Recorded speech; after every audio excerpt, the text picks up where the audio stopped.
அனைவருக்கும் வணக்கம். ஓரணியில் தமிழ்நாடு என்கின்ற மாண்புமிகு தமிழ்நாட்டு முதலமைச்சர், திராவிட முன்னேற்றக் கழகத்தினுடைய இயக்கத் தலைவர் அவருடைய முழக்கமாக இன்றைக்கு அவர் தொடங்கி வைத்திருக்கின்ற இந்த திட்டத்தில் ஒவ்வொரு மாவட்டமும் அந்த மாவட்ட கழகத்தினுடைய செயலாளர்கள், அதேபோன்று பொறுப்பு அமைச்சர்கள் என்று பத்திரிகைத்துறை, ஊடகத்துறை சார்ந்திருக்கின்ற நண்பர்களை சந்தித்து நாம் என்ன செய்யவிருக்கின்றோம், இதற்கான காரணம் என்ன என்பதை நாம் விளக்கிட வேண்டும் என்று கேட்டுக்கொண்டுள்ளார். அதன் அடிப்படையில் ஓரணியில் தமிழ்நாடு என்கின்ற விதத்தில் திருச்சி மாவட்டத்தில் எங்களுடைய தெற்கு மாவட்ட கழகத்தின் சார்பாக மாண்புமிகு தமிழ்நாட்டு முதலமைச்சருடைய வழிகாட்டுதலின்படியும் எங்களுடைய மண்டல பொறுப்பாளராக இருக்கின்ற கழகத்தினுடைய முதன்மை செயலாளர் மாண்புமிகு அமைச்சர் அண்ணன் கே.என். நேரு அவர்களுடைய அறிவுறுத்தலின்படியும் வருகின்ற 3ஆம் தேதியிலிருந்து ஒவ்வொரு வாக்குச்சாவடிகளாக ஏறத்தாழ நம்முடைய திருவெரும்பூர் கிழக்கு தொகுதி, மணப்பாறை என்று ஒரு 871 வாக்குச்சாவடிகள் இருக்கின்றது.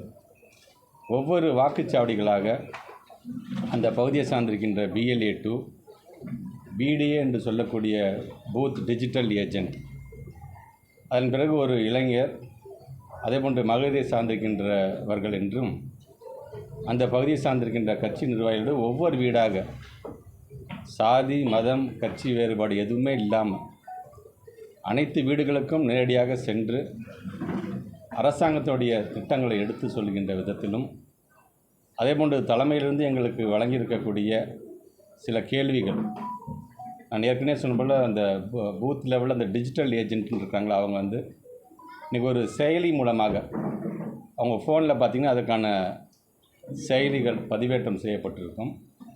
அது சார்ந்தும் கேள்விகள், குடும்பத் தலைவரிடம் 4 கேள்விகள், மற்ற குடும்ப உறுப்பினர்களிடம் 2 கேள்விகள் என்று இன்றைக்கு இருக்கின்ற அரசியல் நிலை சார்ந்து கேட்கப்படுகின்ற கேள்விகளுக்கு அவரிடம் பதில்களை பெற்று அந்த பதில்கள் மூலமாக அவங்களுடைய ஃபோன் நம்பர் வாங்கி அதன் மூலமாக பெறுகின்ற ஜென்ரேட் ஆகக்கூடிய OTPயையும் நாங்கள் அதில் பதிவு செய்யும் பொழுது தான் முறையாக ஒரு வீட்டுக்கு நாங்கள் சென்றிருக்கிறோமா என்பதை கழகத்தினுடைய தலைவர் சென்னையிலிருந்தே கண்காணிக்கக்கூடிய அளவிற்கு இன்றைக்கு அதை பிரத்யேகமாக அந்த செயலியை அவர்கள் ஏற்பாடு செய்திருக்கிறார்கள்.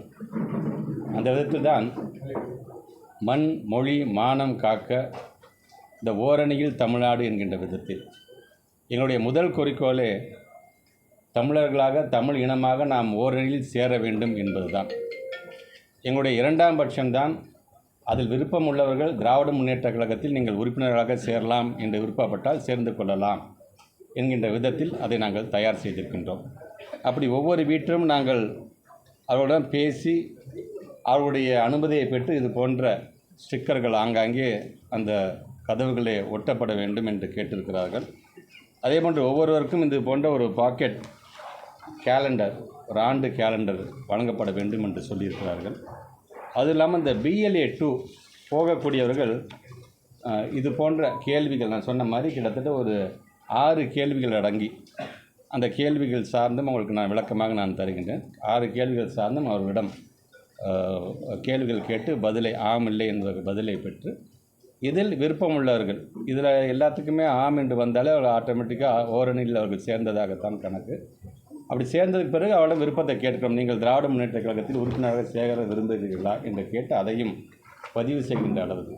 சரி, எதற்காக இந்த ஓரணியில் தமிழ்நாடு என்கின்ற இந்த கேள்வி, இதற்கான காரணம் எழுந்தது என்று சொல்லும் பொழுது, இன்றைக்கு ஒன்றிய அரசாங்கத்தின் மூலமாக, ஒன்றிய அரசாங்கம் முதலில் பொறுப்பேற்ற பிறகு நாம் பட்ட பாதிப்பை காட்டிலும் அந்த ஒன்றிய அரசாங்கத்திற்கு ஒத்திசைவோடு இங்கே இருக்கின்ற ஒரு சில கட்சிகள் அவரோடு கூட்டணி அமைக்கும் பொழுது அதற்கு பின்பு ஏற்படக்கூடிய பாதிப்பு என்னவாகலாம் இருக்கலாம் என்று எச்சரிக்கை விடுகின்ற விதமாகத்தான் இந்த ஓரணியில் நாம் திரள வேண்டும், விழிப்புணர்வை மக்களிடம் கொண்டு செல்ல வேண்டும் என்று நாங்கள் ஆசைப்படுகிறோம். அதில் ஒவ்வொரு வீட்டிலும் இன்றைக்கு அரசாங்கம் செய்கின்ற திட்டங்கள் என்னென்ன என்பதை சொல்வதோடு சேர்த்து நாம் எப்படியெல்லாம் ஒன்றிய அரசின் மூலமாக வஞ்சிக்கப்படுகிறோம் என்பதையும் தெளிவாக எங்களுடைய இயக்கத்துடைய தோழர்கள் எடுத்து சொல்ல இருக்கிறார்கள். குறிப்பாக இன்றைக்கு ஒவ்வொரு மாநிலத்திலையும் ஒன்றியத்தை ஆளக்கூடிய பாரதிய ஜனதா என்பது அவருடைய பரிசோதனை கூடங்களாக ஒரு ஃபாசிஸ்டுகளுடைய பரிசோதனை கூடங்களாக மாற்றுகின்ற அந்த செயலை அவர்கள் செய்து கொண்டிருக்கின்றார்கள். உதாரணத்துக்கு இப்போ உத்தரப்பிரதேசம், பீகார் என்று எடுத்துக்கொண்டு அவங்க தாய்மொழியே மறந்து போய் இன்றைக்கி வெறும் இந்தியில் பேசக்கூடிய அளவுக்கு அங்கே சூழ்நிலை மாறி இருக்குது என்று சொன்னால் அதற்கு காரணம் அந்த இந்தி திணிப்பு. எந்த மொழிக்கும் நாங்கள் எதிரானவர்கள் அல்ல, ஆனால் திணிப்பு என்று வரும்போது எதிர்க்கக்கூடிய முதல் மாநிலமாக தமிழ்நாடு விளங்குவதன் காரணமாகத்தான் இன்று நம்முடைய தாய்மொழி உயிர்ப்போடு இருக்கிறது என்பதை எடுத்து சொல்வதாக இருந்தாலும், இந்த பொது சிவில் சட்டத்தை அமுல்படுத்தவே முடியாது என்கின்ற நிலையை உணர்ந்த ஒன்றிய பாஜக இப்பொழுது அவர்கள் ஆளுகின்ற உத்தரகாண்ட் மாநிலத்தில் இந்த பொது சிவில் சட்டத்தை இன்றைக்கி அமுல்படுத்துகின்ற அளவிற்கு ஒரு பரிசோதனையை நடத்தி கொண்டிருக்கின்றது. இது ஓரிரு இடங்கள் மட்டுமல்லாமல் இது நம்ம அதற்கான அவர்களிடம் அதை ஒப்படைத்தோம் என்று சொன்னால் ஒட்டுமொத்தமாக இந்தியாவில் இருக்கின்ற எல்லா மாநிலத்திலும் அவங்க என்ன நினைக்கிறார்களோ அதை கொண்டு வந்து விடுவார்கள் போன்ற விழிப்புணர்வு. நான் சொன்னது போல் இந்த இந்தி திணிப்பு சார்ந்து, தேசிய கல்விக் கொள்கை சார்ந்து நமக்கு முறையாக நியாயமாக வழங்க வேண்டிய இந்த 2152 கோடி ரூபாய் ஒன்றிய பள்ளியின் மூலமாக வழங்கக்கூடிய அந்த சமக்ர சிக்ஷா அபியான் என்று சொல்லக்கூடிய ஒருங்கிணைந்த பள்ளிக்கல்வி திட்டத்தின் மூலமாக வழங்க வேண்டிய நிதியை இன்றைக்கி தராமல் இருக்கிறாங்க. இன்றைக்கி பல பத்திரிகை துறை, ஊடகத்துறை சார்ந்த நண்பர்கள் கேட்குறீங்க, இந்த ஆர்டி என்ன சார் ஆச்சு, அந்த 20% அந்த பணம் என்ன சார் ஆச்சுன்னு கேட்குறீங்களே. இது நாள் வரைக்கும் அதுக்கான கேள்விகள் எழுதப்பட்டதா? பத்திரிகை துறை, ஊடகத்துறை இது வரைக்கும் அந்த மாதிரி கேள்விகள் கேட்டிருக்கீங்களா இத்தனை ஆண்டு வரைக்கும்?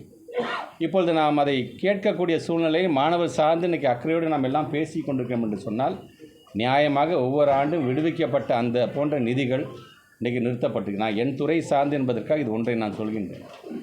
இப்படி ஒவ்வொரு விதத்திலும் நம்மை வஞ்சிக்கக்கூடிய அந்த ஒன்றிய அரசாங்கத்திற்கு பாடம் நடத்திட வேண்டும் என்கின்ற விதத்தில் தான் நம்முடைய தமிழ்நாட்டுடைய முதலமைச்சர் இன்றைக்கு ஏறத்தாழ ஒரு 45 நாட்கள் ஆகஸ்ட் மாதம் மிட் வரைக்கும் 15ஆம் தேதி வரைக்கும் தொடர்ந்து இந்த பணியை செய்திட வேண்டும். ஒவ்வொரு வீடாக நாம் சென்றிட வேண்டும். குறிப்பாக நம்மளை ஏற்காமல் இருக்கக்கூடிய எதிர்க்கட்சியை சார்ந்துள்ள வீடுகளாக இருந்தாலும், இந்த வீட்டில் போனால் நம்மளை மதிக்க மாட்டாங்க, இந்த வீட்டில் கேட்டால் நம்ம கேட்குற அந்த கேள்வி அவங்க பதில் சொல்ல மாட்டாங்க என்று இல்லாமல், அவர்களிடம் அவருடைய கதவை தட்டி இது மாதிரி வந்திருக்கிறோம், இந்த மாதிரியான கேள்விகள் அவர்களிடம் அனுமதி பெற வேண்டும், அவர்களை சந்தித்து நீங்கள் உரையாட வேண்டும் என்று தமிழ்நாட்டுடைய முதலமைச்சர் சொல்லியிருக்கிறார். ஆக அந்த வகையிலே தலைமையுடைய இலக்கு என்பது ஒரு வாக்குச்சாவடிக்கு ஒரு 300 நபர்களை நாம் இணைத்திட வேண்டும் என்று சொல்லியிருக்கிறார்கள்.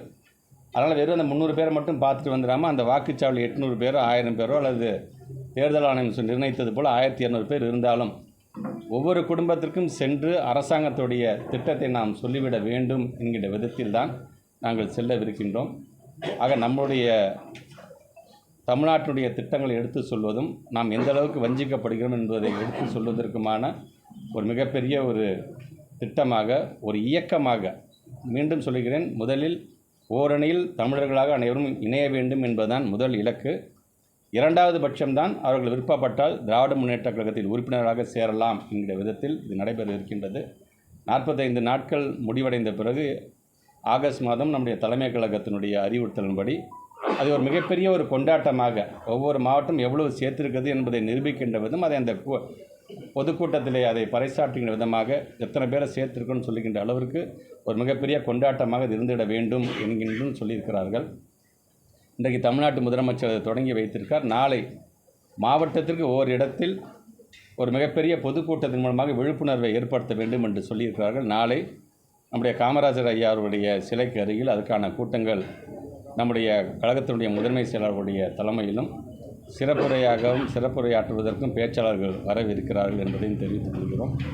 3ஆம் தேதி அன்று காலையிலிருந்து எங்களுடைய திருவெரும்பூர் தொகுதி, திருச்சி கிழக்கு, மணப்பாறை தொகுதியில் ஆங்காங்கே இருக்கக்கூடிய எங்களுடைய இயக்கத்தினுடைய நிர்வாகிகள், ஒன்றிய கழகம், நகர கழகம், மாநகர கழகம், பகுதி கழகம், பேரூர் கழகம் என்று அந்தந்த நிர்வாகிகளுடைய தலைமையில் இதற்கான இந்த உறுப்பினர்கள் சேர்க்குவதற்கான ஓரணியில் தமிழ்நாடு என்கின்ற விதத்தில் சேர்வதற்கான அந்த பணியை தொடங்கவிருக்கிறார்கள் என்பதையும் பத்திரிகை துறை, ஊடகத்துறை சார்ந்திருக்கின்ற நண்பர்கள் மூலமாக நான் தெரிவித்துக் கொள்கிறேன்.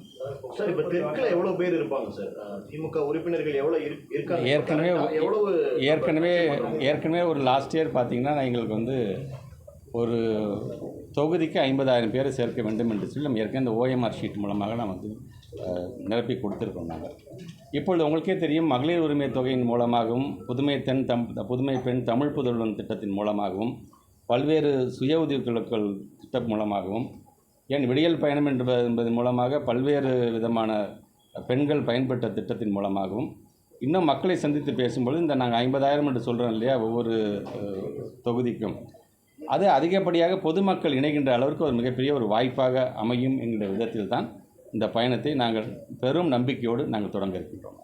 மகளிர் கொண்டு வாங்குறவங்கள ஓகே சார். புதிய இளம் தலைமுறை வாக்காளர்கள் அவங்கள குறிப்பாக வந்து இப்போ இந்த என்னுடைய திருவம்பூர் தொகுதின்னு நீங்கள் எடுத்துக்கிட்டீங்கன்னா ஒரு 18லேருந்து 25 வயது வரைக்கும் இருக்கக்கூடிய இளைய சமுதாயம் மட்டும் பார்த்திங்கன்னா ஒரு 56,000 பேர் இருக்கிறாங்க இப்போ. ஸோ அவர்களுக்கு இன்றைக்கி கூட மாண்புமிகு தமிழ்நாட்டு முதலமைச்சர் நடத்தி கொண்டிருக்கிறாரு நான் முதல்வன் அப்படிங்கிற ஒரு திட்டத்தின் மூலமாக ஒரு மிகப்பெரிய ஒரு பாராட்டு விழா. அரசு பள்ளியை சார்ந்திருக்கின்ற பிள்ளைகள், ஏன் நம்மளுடைய ஊரை சார்ந்திருக்கின்ற ஒரு பெண் கூட, ராகினிங்கிற ஒரு பெண்ணு கூட கிளாட்டில் முடிச்சுட்டு இன்றைக்கி வந்து நாக்பூரில் தேசிய சட்டக்கல்லூரியில் போய் சேர்ந்துருக்கிறாங்க. இன்றைக்கு அரசாங்கம் கொண்டு வருகின்ற இளைய சமுதாயம் குறிப்பாக பள்ளி, கல்லூரி, அதே போன்று தொழில் என்று வரும்போது நாங்கள் என்னென்னலாம் செய்கிறோம் அப்படிங்கிறதை நாங்கள் எடுத்து சொல்லி அதன் மூலமாக, ஏன்னா முத்தமிழ் கலைஞர் தான் அடிக்கடி சொல்வார், உண்மை தெரிந்தவங்களுக்கு பின்னாடி 5 பேர் போக தான் போகிறாங்க, உண்மை தெரியாமல் பேசுபவருக்கு பின்னாடி ஒரு 5 பேர் போக தான் போகிறார்கள். ஆக உண்மை தெரிந்தவர்கள் யார், உண்மை அறியாமல் பேசக்கூடியவர்கள் யார் என்பதை தெரிந்து கொள்கின்ற அளவிற்கு அவர்களிடம் பக்குவமாக இன்றைக்கி இருக்கிற பிள்ளைங்களுக்கு இன்றைக்கி இருக்கிற ட்ரெண்டுக்கு இயல்பாக பேசி அவர்களும் எங்கள் பக்கம் இழுப்பதற்கான எல்லா முயற்சியும் நான் செய்கிறேன். தேங்க்யூ.